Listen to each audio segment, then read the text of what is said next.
the next topic under journal. Today we are going to discuss that is goods lost in transit or in fire. Goods lost in transit मतलब रास्ते में आता आता सामान मेरा खराब हो गया या गोडाउन में पड़ा सामान आग लगने के कारण खराब हो गया, तो बेसिकली ये हमारा क्या है भाई, लॉस है. So how that loss is to be recorded in our books of accounts, that is a matter. और एक बात, हमारे बिजनेस का रूल है, मैम ने आपको बिजनेस सर्विसेज या तो चैप्टर करवाना होगा या करवा दिया होगा, या फर्स्ट चैप्टर बिजनेस स्टडीज में मैम ने आपको ऑक्सिलरीज टू ट्रेड करवाया होगा, एड्स टू ट्रेड, उसमें इंश्योरेंस जरूर करवाया होगा ma'am, banking, insurance, warehousing, ये आपने किया होगा. So insurance is a form of agreement which the policy holder like me make with the insurance company, whereby the insurance company promises to compensate us on the occurrence of loss, and for that purpose we need to pay regular premium in installments. घरों में आपके parents ने घर का insurance करवाया होता है, गाड़ियों का इंश्योरेंस है, टू व्हीलर का होता है, फोर व्हीलर का होता है, थर्ड पार्टी के कारण अगर एक्सीडेंट हो जाता है गाड़ी का तो हमें कॉम्पनसेशन मिल जाती है. तो यहाँ पे भी कुछ ऐसा ही होने वाला है. हम एक केस करेंगे व्हेन गुड्स आर इंश्योर्ड, तो हमें कितना नुकसान होगा when goods are insured fully, means जितना भी आपको नुकसान हुआ आपको सारी कॉम्पनसेशन मिल गई. सेकेंड केस हम लोग करेंगे when goods are partly insured, means हमें पूरी कॉम्पनसेशन नहीं मिली. व्हेन गुड्स आर, बुक में ऐसे नहीं लिखा, you can make this partly insured. And third case हम करेंगे when goods are not insured, when goods are not insured. Done. So these are the three different cases. Now with my own imaginary example I will be discussing the case with you. Partly insured, मान लो आपका नुकसान हुआ है 50,000 का, insurance company कहती है मैंने आपको 37,000 दे. गुड्स कितने का नुकसान हुआ है 50,000 का, इंश्योरेंस कंपनी कहती है, यू नो कैसे कैलकुलेशन होती है, insurance company needs to send its surveyors at our place. They will be checking the pros and cons, they will be checking the value of the goods, and ultimately they will be deciding about claim. ठीक है, जरूरी नहीं है कि जितना हमारा नुकसान होता है हमें उतनी ही कंपनसेशन मिल जाए. तो हम लोगों ने बोला 50,000 है, वो कहता नहीं, बड़ा बड़ा सामान भी तो आउट ऑफ डेट हो गया था, वैल्यू तो इतनी ही बनती है, हमने इतना ही दे. राइट. सो आपको नहीं लगता बैठे बैठाए 13,000 आप अपनी पॉकेट में से घाटा झेलोगे? That 13,000 difference you have to bear on your own, क्योंकि कंपनी तो आपको पूरी कंपनसेशन दे नहीं रही. तब एंट्री क्या होगी, जितना इंश्योरेंस कंपनी देने को तैयार है वो इंश्योरेंस कंपनी डेबिट करो. And you know insurance company को डेबिट करने का मतलब यहाँ पे क्या है, that is artificial personal account I am debiting, and I am making insurance company as my debtor. Debtor कौन होता है, जो उसने फ्यूचर में मेरे को पैसे देने होते हैं. तो insurance company promised me to pay ना, ये थोड़ा घर आके आपको कैश पकड़ा के जाएंगे, नहीं. इंश्योरेंस क्लेम फाइनलाइज होगा, हफ्ते 10 दिन के अंदर आपके अकाउंट में पैसे जाएंगे. तो जब तक पैसे नहीं मिलते इंश्योरेंस कंपनी आपका डेटर है. अगर आपने इंश्योरेंस कंपनी को डेबिट नहीं करना तो you can write insurance claim debit. Insurance claim को जब डेबिट किया तो आपने एक्रूड इनकम को डेबिट किया. Accrued income is your asset and all assets are to be debited. कल सिखाया accrued income. Either you can call it insurance claim और you can call it insurance company. ठीक है, अब मैं बताऊंगी ये दोनों वर्ड्स इंटरचेंजेबली नहीं यूज करने. पेपर में जैसी वर्डिंग आएगी उसके अकॉर्डिंग वी विल डिसाइड कि इंश्योरेंस कंपनी को डेबिट करें कि क्लेम को डेबिट करें. राइट. देन नुकसान किसका हुआ है, हमारी गुड्स का, और गुड्स को अकाउंट्स में परचेसेस कहते हैं. इंश्योरेंस कंपनी ने यहाँ पे बोला मैं आपको 37,000 दूंगी, मेरा नुकसान हुआ है 50,000 का, मेरी तो एंट्री नहीं कंप्लीट हो रही भाई. डेबिट में मैंने 37,000 लिखा और परचेसेस मेरी 50,000 है, बाकी लॉस मेरे को खुद झेलना पड़ेगा. उसे मैं बोलूंगी लॉस बाय फायर या loss in transit, that is what 13,000. जो हमें खुद झेलना पड़ा वो आपने लॉस डेबिट करना है by following nominal account. Nominal account says all losses are to be debited, तो आई डेबिटेड. जो पैसा इंश्योरेंस कंपनी ने मेरे को प्रॉमिस किया है देने को, मैंने उसको अपना डेटर बना लिया. अगर उसने क्लेम भी कैलकुलेट कर लिया है तो आप क्लेम वर्ड लिखोगे. अगर सिंपली इंश्योरेंस क्लेम के बारे में कुछ नहीं लिखा क्वेश्चन में तो आप इंश्योरेंस कंपनी को डेबिट करोगे. अल्टीमेटली नुकसान किसका हुआ है, गुड्स का. So goods are going out, goods are now no more, credit what goes out. ठीक है, to purchases. So this was first case when goods were partly insured means you are not getting the full claim. ठीक है जी, इसने भी मेरे जैसे किया. He took the example goods of 4,000. He got the claim 3,200. He has to bear the loss of 800. I took a big amount as my imaginary example. आगे चलते हैं. मैं पहले सारे केसेस डिस्कस करूंगी. इसने एक केस डिस्कस करके आगे इलस्ट्रेशन शुरू कर दी. नहीं, हम पहले सारे केसेस डिस्कस करेंगे. So this I am erasing.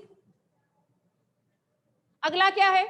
When goods are fully insured means अगर आपका 50,000 का नुकसान हुआ है तो 50,000 ही क्लेम देने को तैयार है कंपनी. मीन्स आपको तो लॉस कुछ भी नहीं हुआ. फिर एंट्री चेंज कर देते हैं. आपका अगर अपना लॉस नहीं है और इंश्योरेंस कंपनी पूरा देने को तैयार है, फिर ऐसे कर दो ना, इंश्योरेंस क्लेम अकाउंट डेबिटेड या insurance company account debited to purchases. That's it. हमें तो कुछ भी बियर नहीं करना पड़ा, तो why to debit the loss separately? Entry got changed. कौन सा केस है ये? Which case I am discussing now? When the goods are fully insured and insurance company promised us to pay the full claim, right? अगला, आपने गलती कर दी, आपने insurance ही नहीं करवाया हुआ. जब आपने इंश्योरेंस ही नहीं करवाया हुआ तो इंश्योरेंस कंपनी तो कोई भी कंपनसेशन नहीं देगी. सारे का सारा आपका अपना लॉस होगा भाई. Then whole amount you have to put in loss account. 50,000 का 50,000 because you did a mistake. ठीक है, आपने इंश्योरेंस करवाया ही नहीं तो इंश्योरेंस कंपनी आपको ऐसे थोड़ा हेल्प करने आएगी. आप इंश्योरेंस करवाओगे, आप डॉक्यूमेंट्स परचेज करोगे, रेगुलरली इंश्योरेंस कंपनी को प्रीमियम पे करोगे, तभी तो इंश्योरेंस कंपनी आपको कॉम्पनसेशन देगी. But in the third case you have not get your insurance done, so whole of your loss you will be paying from your pocket. So in that case whole amount I will be transferring to loss by fire. If the loss by accident है तो word वो लिखेंगे, loss by theft है तो word वो लिखेंगे, loss in transit है तो वर्ड वो लिखेंगे. So whatever loss he will be specifying in the question, that loss you will be debiting. Got it? पहले केस में क्या था? पहले केस में क्या था? When the goods were partly insured. ठीक है? Few amount was being borne by us, some amount was being borne by us, and rest of the compensation we got. In the second case, full compensation we got means nothing was being borne by us. And in the third case, whole of the amount is being borne by us because we didn't get any insurance policy. Got it? Now we have the illustration. आज मैं illustration करवाऊंगी, follow up हम discuss करेंगे, right? Let's see illustration first. So this is the illustration number 16 in the books of Sakshi, journal in the books of Sakshi. Illustration number 16. Prepare the format.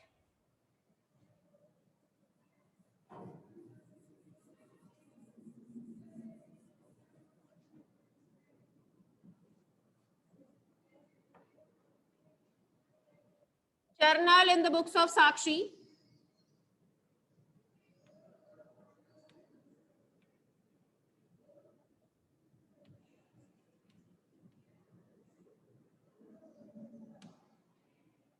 Done. See the top heading. Prepare the format. This is for date, first column.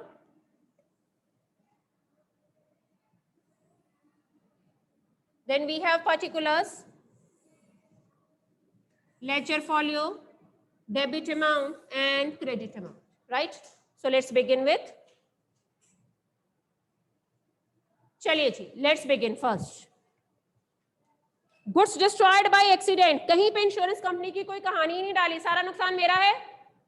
Loss by accident account debited to purchases लिख दीजिए फिर. All losses are always to be debited by following nominal account, and what is going out, what is being damaged are goods. और goods को हम goods नहीं कहते, accounts में purchases कहते हैं. So this will be loss by accident account debited, account debited to purchases.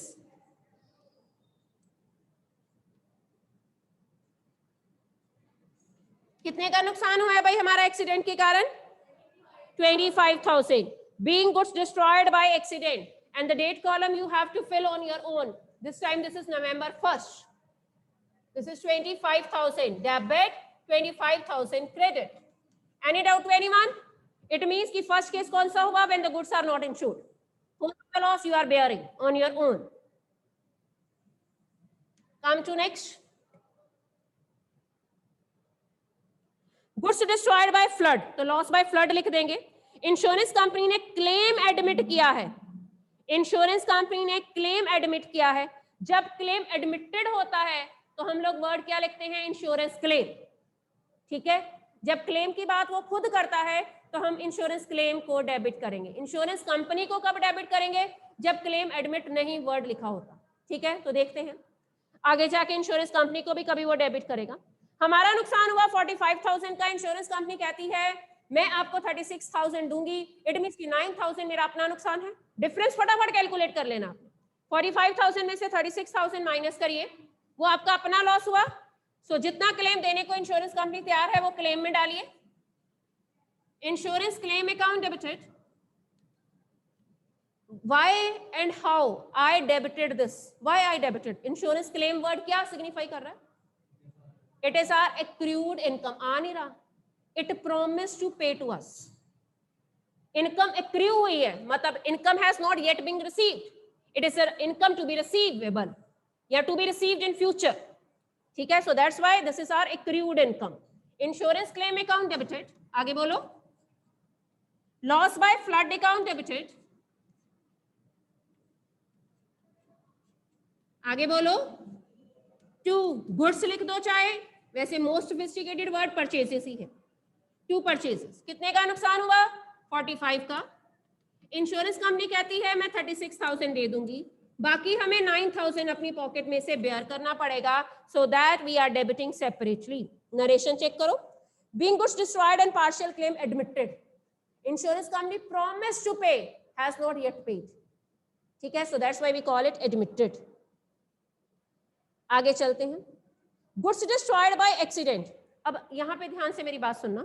जब आपका सामान रास्ते में कहीं आता है ना, ट्रक वगैरह के थ्रू आता है, किसी ट्रांसपोर्ट कंपनी के थ्रू आता है, तो ट्रांसपोर्ट कंपनी भी हमें एश्योरेंस देती है कि मैं आपका सामान सेफ्टी से और सिक्योरिटी से डेस्टिनेशन तक पहुंचाऊं।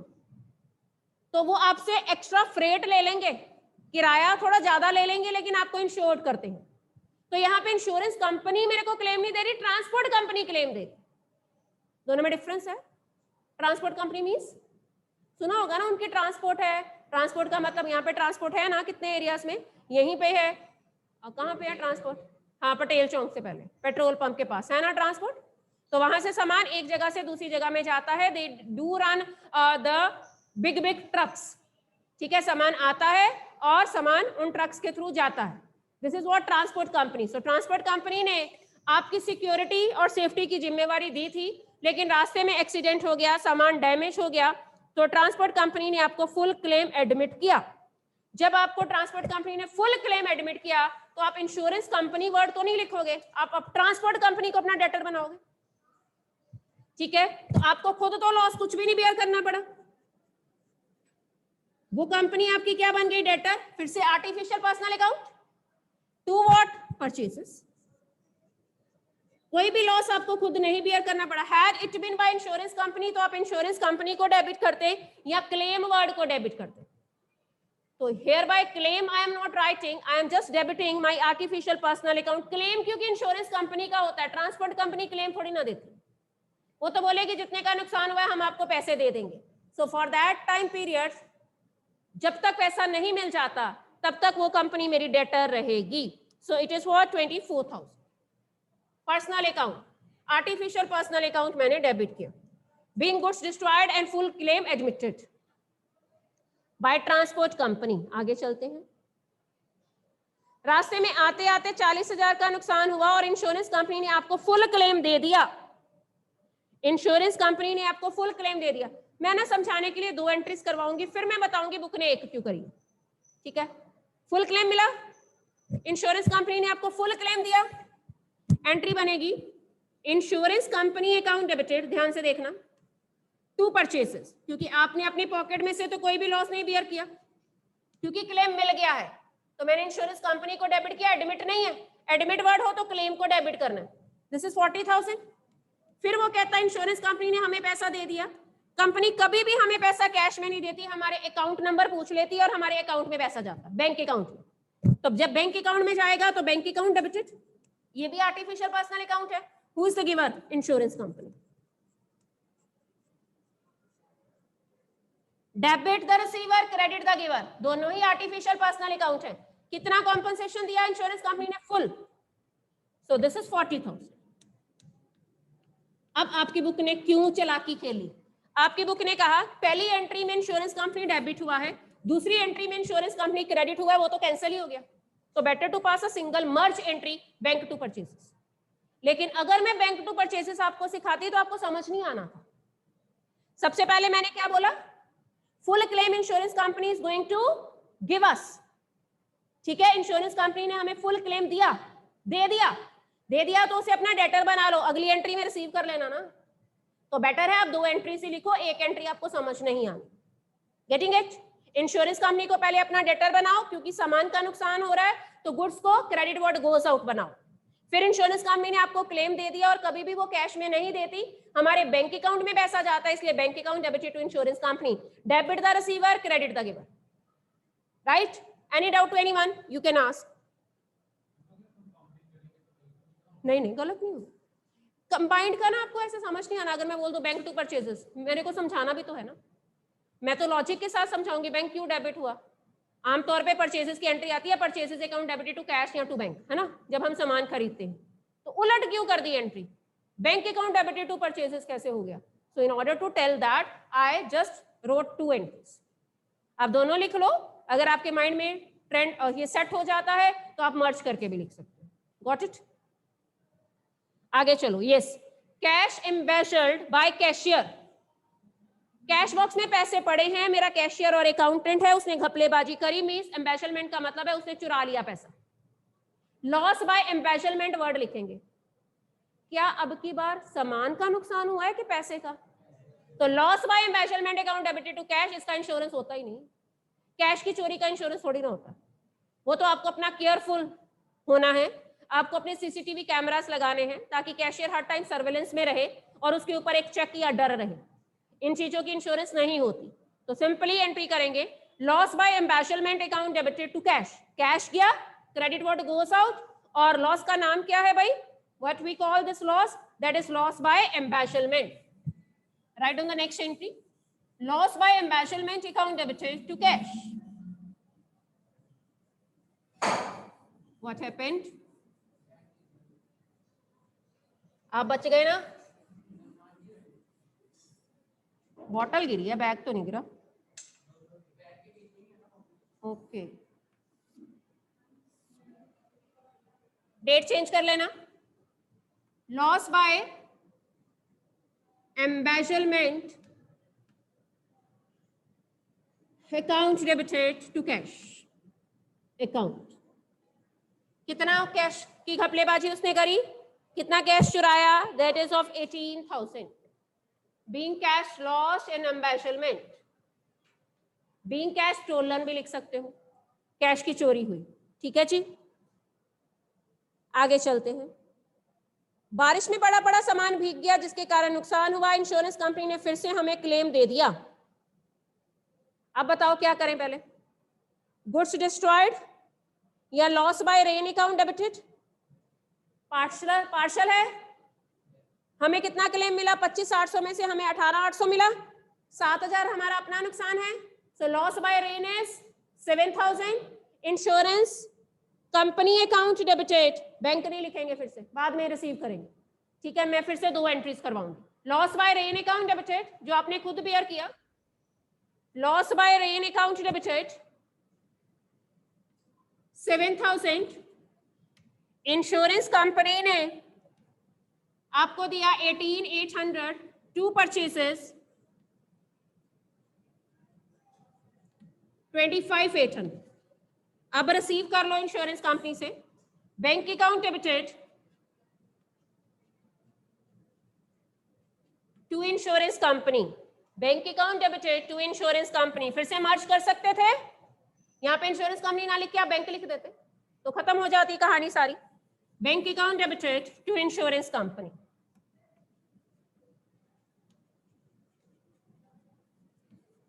that is 18,800।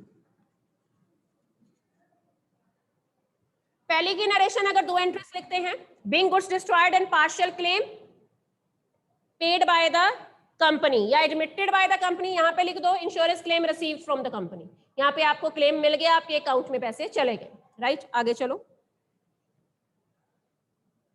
Goods destroyed due to war, कोई क्लेम नहीं मिला, लड़ाई छिड़ गई, जंग छिड़ गई हमारे एरिया में, जिसके कारण सामान का नुकसान हो गया, simple entry, loss by war account debited to purchases, very good. कहता ऊपर 40,000 का नुकसान हुआ था ना लॉस बाय वॉर का, 3 दिनों के बाद उसका हमें क्लेम मिला 34,000। हाँ जी, क्या लिखें फिर? और क्लेम एडमिट किया है, मिला नहीं है। जब क्लेम एडमिट किया है तो इंश्योरेंस कंपनी वर्ड लिख लो चाहे क्लेम लिख लो। To what? Loss by war. पहले देखो, चलो मैं बताती हूँ, अलग अलग डेट को करनी है एंट्री, कंबाइन नहीं कर सकते। पहले नुकसान की एंट्री करो, loss by war account debited to purchases 40,000, 22 नवंबर को। Loss by war account debited, war account debited to purchases account,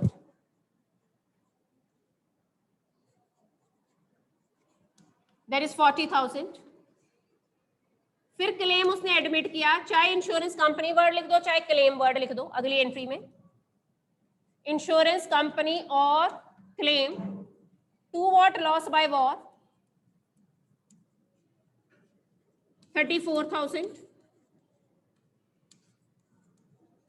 बच्चों अगर मैं कंबाइन एंट्री करती तो भी इफेक्ट यही होता। यहाँ पे पहले 40,000 से लॉस को डेबिट किया, यहाँ पे 34,000 से क्रेडिट कर दिया, इट मींस की लॉस तो 6 ही हुआ।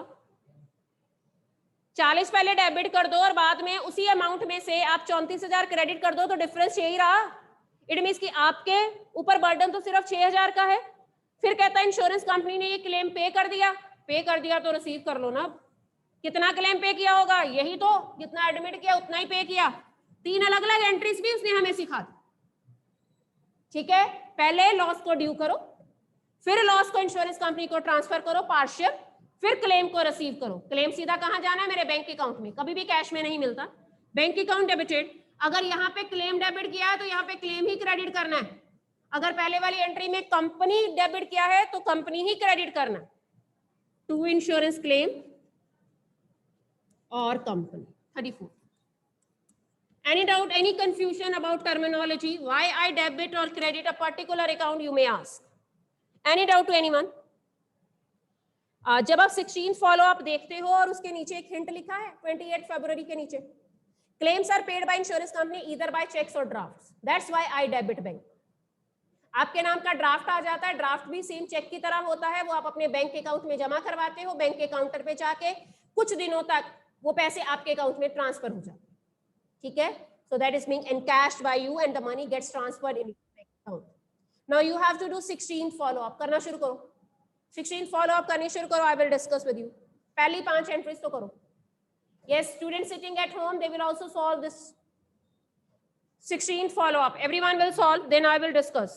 Take 5 minutes, then I will discuss with you.